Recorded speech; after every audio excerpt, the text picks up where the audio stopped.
Well, my first ever influence from way back when I was like 12, the first time I heard him, was a man called Big Bill Broonzy, who was a frequent visitor to England in the 50s, between about 1953 and 58 when he died.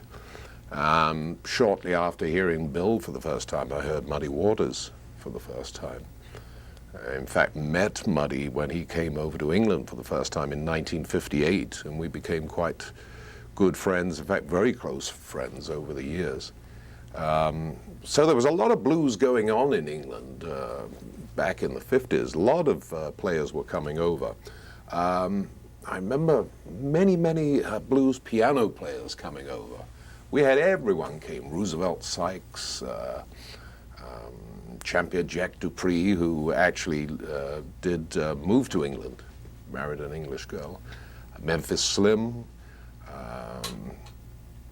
some of the great piano players and singers were over, because a piano player could always entertain on his own, you know, with the right hand going on the blues and the left hand, you know, with that strong, powerful left hand, like most of those blues guys have there, you know, providing that thudding, crashing bass. So it was all very percussive. So a piano player really didn't need a band, and a lot of them were used to not playing with bands anyway. So I guess that was a very economical way of importing the blues over to England. Just a guy, most of the pianos that they had to face, I guess, were somewhat horrid instruments dragged in from a church somewhere, or the Salvation Army, totally out of tune, probably a few of the keys missing, but you know, the blues was really happening in England. What was it about post-war Britain that made things like hoochie coochie, bizarre words like this, mojo? I got my mojo working. My mojo working. Well, of course, that was a song from Muddy, and it was all in. Had its roots in all kinds of voodoo mysticism. All these symbolic things, like the mojo was some kind of talisman. It could take the form of different things, whether it be a shrunken head or some other lucky charm, and of course, or rabbit's foot.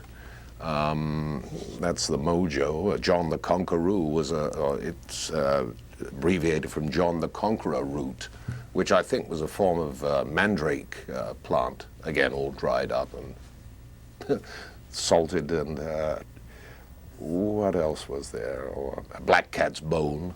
That's another thing that crops in there. I got my mojo working. The Hoochie Coochie Man. The Hoochie Coochie Man, of course, was a medicine man, witch doctor kind of person who would be a purveyor of all these lucky charms and goofer dust and stuff like that. You say, of course, but I looked everywhere at Hoochie Coochie. That's what he is. That's underneath. Now, as for I Got My Mojo Working, you performed this on the Beatles show, didn't you? They had to have you on. Was this a club hit or a recorded hit?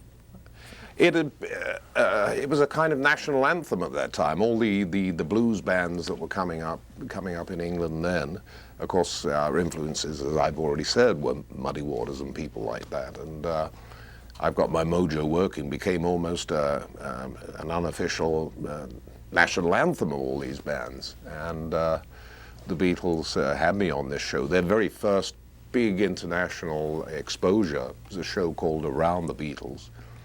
And it later gave birth to I think the Shindig series here in North America. But it was I guess I got a pilot for that, but it was called Around the Beatles, and they insisted on my participate, I beg your pardon, third time lucky, participation in this show, especially if I would do I've Got My Mojo Working. So yeah, I still do it on stage, still do it, still trot it out.